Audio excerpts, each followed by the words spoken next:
ఆదాయపు పన్ను పరిధిలోకి వచ్చేవారు ఖచ్చితంగా ఐటీ రిటర్న్స్ ఫైల్ చేయాల్సి ఉంటుంది. ఇందుకు జూలై 31వ తేదీ వరకు అవకాశం ఉంటుంది.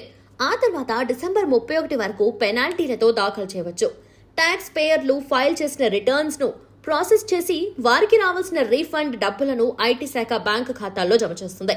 అయితే దీనికి సంబంధించి తాజాగా కీలక హెచ్చరికలు జారీ చేసింది కేంద్ర ప్రత్యక్ష పన్నుల బోర్డు సిబిడిటి. పన్ను చెల్లింపుదారులు తమ రీఫండ్ పొందడంలో ఎలాంటి ఇబ్బందులు ఎదుర్కోకుండా ఉండేందుకు తమ బ్యాంకు ఖాతాలను వాలిడేట్ చేసుకోవాలని సూచించింది.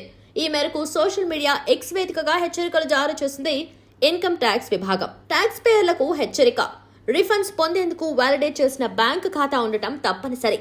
ఎలాంటి అడ్డంకులు లేకుండా రీఫండ్స్ పొందాలంటే వెంటనే ఈ ఫైలింగ్ పోర్టల్ ద్వారా మీ bank account validation status check చేసుకోండి.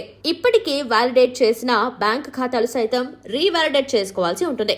బ్రాంచ్, ఐఎఫ్ఎస్సి, బ్యాంకుల విలీనం వంటివి జరిగినప్పుడు ఏర్పడిన మార్పుల వివరాలను అప్డేట్ చేసి రీవాలిడేట్ చేసుకోవాల్సి ఉంటుంది అని పేర్కొంది ఇన్కమ్ ట్యాక్స్ విభాగం.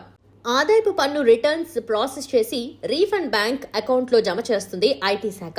అయితే రీఫండ్లను స్వీకరించేందుకు చెల్లుబాటు అయ్యే అకౌంట్ కలిగి ఉండటం తప్పనిసరి.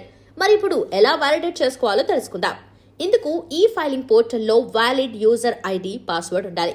అలాగే ప్రీ వాలిడేట్ చేయాల్సిన బ్యాంక్ అకౌంట్ ఖచ్చితంగా పాన్ కార్డ్తో లింక్ కావాలి. Bank account number, IFSC code ఉండాలి.